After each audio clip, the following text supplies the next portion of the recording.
What's going on, everyone? Welcome. This is the Warehouse Series. If you're new to the channel, thank you for being here. I hope you're enjoying the content.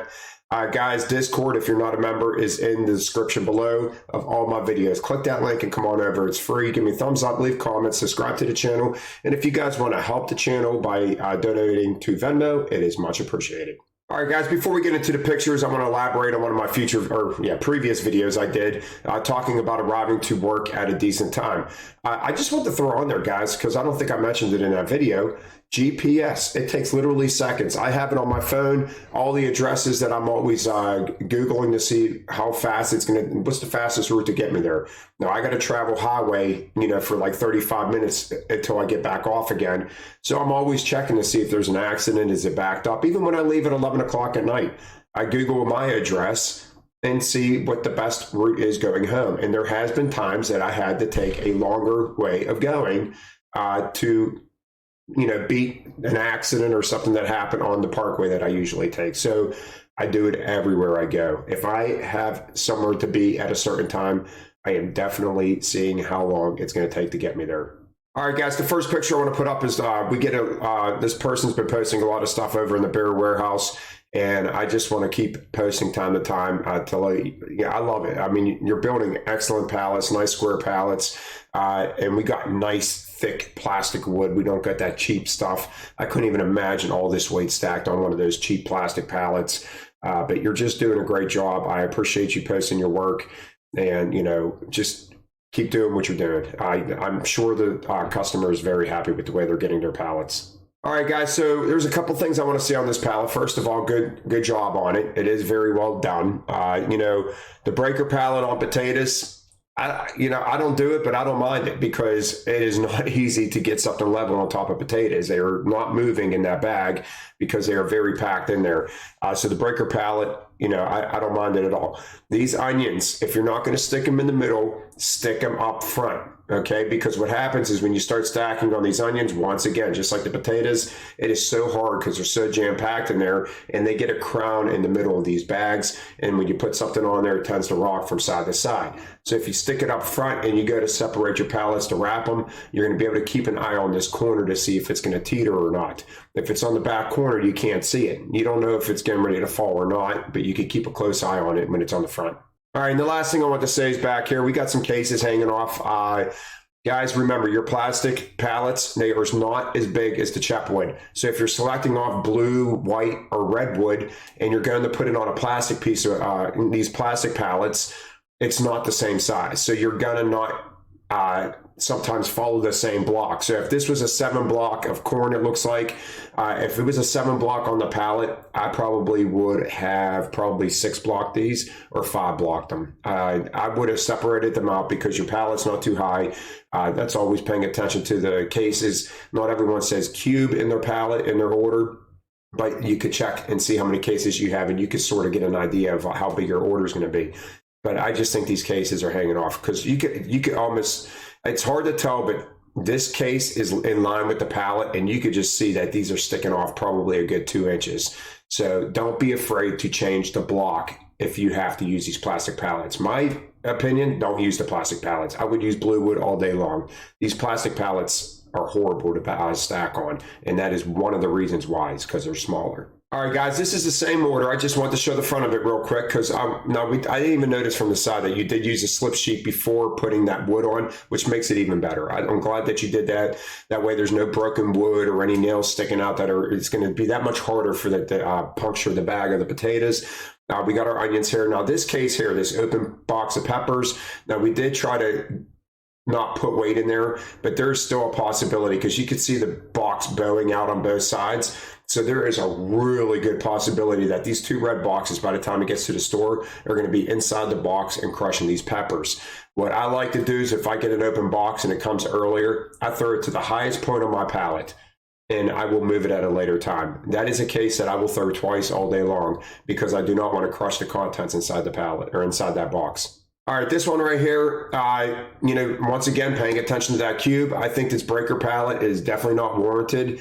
You already had a level surface with all the broths or whatever you threw down there, whatever those are. You had a nice level surface. There was no need for that breaker pallet because it also made this pallet taller than you need to be. Now, if you're a taller person, you can get away with this, but if you were a shorter person, remember, when you throw this breaker pallet on, you're using Chep and blue wood. They are a lot thicker than the white wood.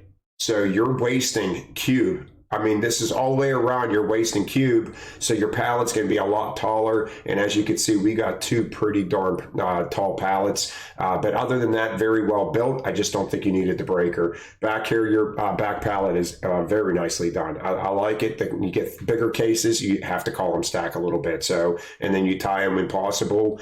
It's very nicely done. All right, this one here, guys, there is no switching the block. If these are a 9 block, there's no way of changing it, because if you change the block, then you're going to have a lot of holes in your pallet. So the best way to do this, and I hate slip sheets, but I will most definitely would probably do it. I'm either going to wrap as I'm selecting, or I'm going to throw a slip sheet down, because that's just going to really put some strength into the pallet. So this was definitely a good use of a slip sheet when you have to column stack a 9 block. All right, guys, this is a tough one here. This is a bulk warehouse, and when you get all this stuff, it is so hard to distinguish how you want to stack this, because let's say we got these 2 boxes first, and then we get all these Agos. And these cases suck to stack on. You're trying not to stack on slippery cases when possible. It's a tough one. I always say I have no idea how I would do it exactly until I was there and actually saw what products came when. But that's a tough one. The only thing I would say is, instead of stacking my Ago down to one side of the pallet, I probably would have picked a corner. That way it's concentrated in one area. And instead of having all these Agos on the outside of my pallet, if I picked a corner, I would have a lot of the Agos on the inside of the pallet as well. And that would leave, for these bigger cases right here that looks like we had to turn on their sides, maybe those bigger cases, we could have got them in the back of the pallet to have that nice strong back. But I probably would have picked a corner for my Ago, so I have a lot of these slippery cases in the middle as well. All right, guys, this one right here is not a bad pallet. We got just literally this high to the low. It didn't turn out too bad because we were actually a little lower on this side. So just watch tying in a high to a low like this, guys, when you're putting cases on angles, because what happens if this case falls and it was solely resting on that, which it's not, it's over here too. But other than that, this case here, I don't know if you have a slip sheet there. It doesn't look like it. But once again, this could go with, you build a great looking pallet, it's nice and square, but this case right here, this big case, is not resting on anything. It's just resting on the lip of that case. Well, if that falls, luckily we got this case sort of backing us up, but it could cause a problem. So I always say, when you're tying cases in, maybe I would have just took this case and slid it up. Even if you had a slight angle up, if this was a little bit higher, at least it's resting on something. When you're towards the top of your pallet, you could have that slight angle going upwards. You don't want it major, but just a slight angle when you're towards the top of your pallet. But once it's wrapped, I don't think it's going anywhere. Remember, guys, a lot of stuff that I pick out is for teaching purposes for other new selectors that are building pallets as well. All right, guys, and this is my video that I put out before, walking cases. This is the epitome of that. We put this case down, which for some reason the arrows is saying this end up, and we got the cases pointing that way or that way. Try to keep those cases upwards. And so we put this case down. All right, obviously we had a back on there. It looks like all the same stuff. But look, this case right here, why did it have to touch this case? Corners in, guys. If this case would have been on the corner, we could have laid the Cheesecake Factory box right on top of it. We would not have had to do the balancing act just to fill in our corner. This is when you start from the front of your pallet and you walk your cases back. You're left with a small corner and you're left with this stupid stuff. Guys, stop walking corners or walking cases. This, and then start at the corner. We want our holes in the middle. We don't want them on the end, because that's the result. All right, guys, this one right here, I don't have a problem with this. I'll tell you what, it's just like, Yeah, I would do it a lot differently. We have a slip sheet in there, but these are all light boxes, all salad mixes, shredded carrots or whatever, the case may be. The whole pallet is very light, so you can get away with column stacking this stuff, especially when you throw a slip sheet in there. And honestly, throwing, some wrap as you go on. We're nice and square within the pallet. It doesn't look like, yeah, we have cases up on end, but we have lighter boxes with it, so they're not going to get crushed. This is one of the few times that I'm not going to mind the cases on their end to fill in some gaps. The pallets are considerable height. It's not overbearing. And I bet you they did this really quick. So this is an order that if you know your warehouse, like this would be our 44 owl in our perishable building. So if I get a 44 to 47, I know I got 2 owls and I got, let's just take a guess of like maybe 90 cases.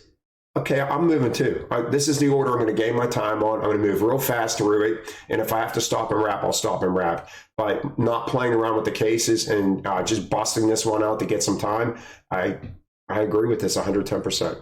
All right, guys, the only thing I want to say on this one, very nicely done, is we got a box resting inside mushrooms over here. Just keep your open boxes together. I don't know what the box is below it, but I would have just threw this case somewhere else, or even just threw this mushroom up here. And because it looks like they're like fruit cups or something you put in there. It's something that could easily just, if it doesn't smash the mushrooms, it could easily puncture the wrap that is around the mushrooms. And by the time it gets to the store, they're going to start getting nasty and they can't sell them. So remember, guys, your open boxes, your tomatoes, your peppers, mushrooms, all that stuff. Do not set cases directly in the box. All right, guys, and the last picture I want to show is this one right here.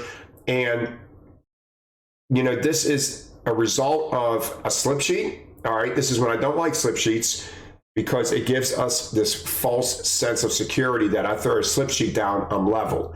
All right, this is the result of having a low corner with a high inside. Not to mention we didn't utilize the whole board.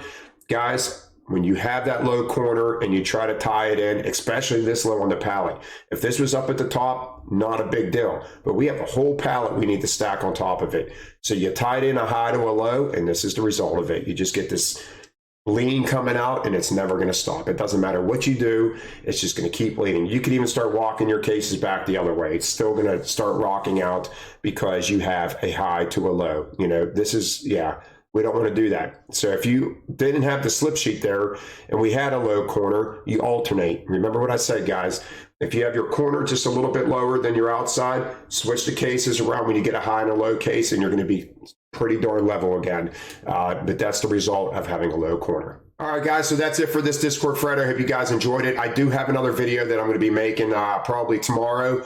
I want to elaborate on some things about having that system that I always talk about. So I will see you guys tomorrow. Have a great day.